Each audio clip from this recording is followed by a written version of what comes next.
Hello friend, welcome back to our channel Jio analyst. তো দেখো বন্ধুরা, আপনাদের অনেকেরই ব্যাঙ্ক অ্যাকাউন্ট ফ্রিজ হয়ে যায়।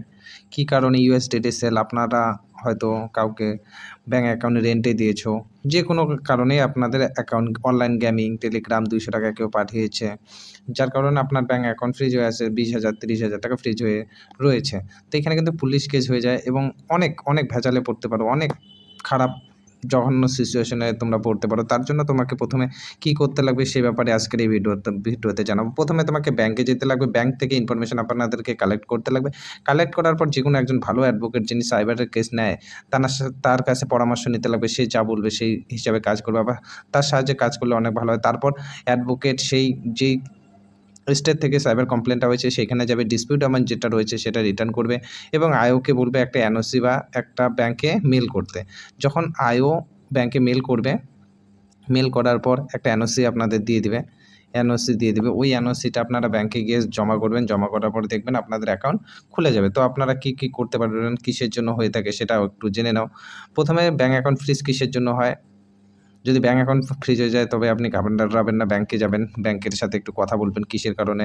কেওয়াইসির কারণেও কিন্তু হয়, ঋণের কারণে হয়। মেইনলি যেটা হয় ক্রিপ্টোকারেন্সি, অনলাইন গেমিং, টেলিগ্রামে অনেক রকমের টাস্ক দিবে আপনাদেরকে। সেই টাস্কের মাধ্যমে 100-200 টাকা করে ইনকাম করতে তোমাদের অ্যাকাউন্টটাও কিন্তু ফ্রিজ হয়ে যেতে পারে। তখন আপনারা কি করবেন? প্রথমত আপনাকে ব্যাংকের সাথে যোগাযোগ করতে লাগবে। কেমন করে আনফ্রিজ করবেন সেটা তোমরা হয়তো ভালো করেই একটু আগে আমি জানিয়ে দিয়েছি। তারপরে আরেকবার বলে দিচ্ছি, ব্যাংকের সাথে যোগাযোগ করুন, একজন উকিল বাবুর পরামর্শ নিয়ে তার কথা মতোই কাজ করুন।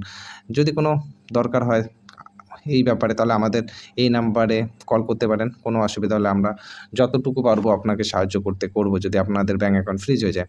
তবে একটুকু লাপরবাহি বা এমন কিছু ভাববেন না যে আপনাদের 200-300 টাকার জন্য আপনাদের পুলিশ কোনো কিছু হ্যারাসমেন্ট করবে না।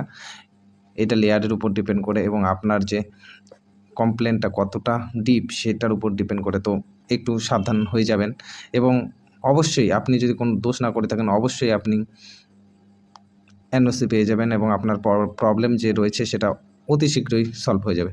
তো থ্যাংক ইউ আমার এই ভিডিওটা সম্পূর্ণ দেখার জন্য। যদি যে কোনো রকমের সাহায্য লাগে তাহলে আমাদের নিচে দেওয়া নাম্বারটার সাথে যোগাযোগ করতে পারেন। যে কোনো ধরনের সাহায্য আমরা আপনাদেরকে করবো। 9091922062। আপনাকে যদি ভিডিওটি ভালো লাগে অবশ্যই সাবস্ক্রাইব করে দেবেন। আমরা একটু এই রিলেটেড ভিডিও বানাই, তো একটু সাবস্ক্রাইব করে দেবেন। আপনাদের সহযোগিতা একটু কাম্য করি। আর সচেতন থাকুন, সতর্ক থাকুন এবং সম্পূর্ণভাবে ইউপিআই ওটিপি ইউজ না করাই better. Thank you for watching this video. Like, share আর সাবস্ক্রাইব করে দেবেন। সাবস্ক্রাইব অবশ্যই করে দেবেন, নতুন চ্যানেল একটু অবশ্যই দেখবেন। Thank you for watching this video. টাটা, বাই বাই।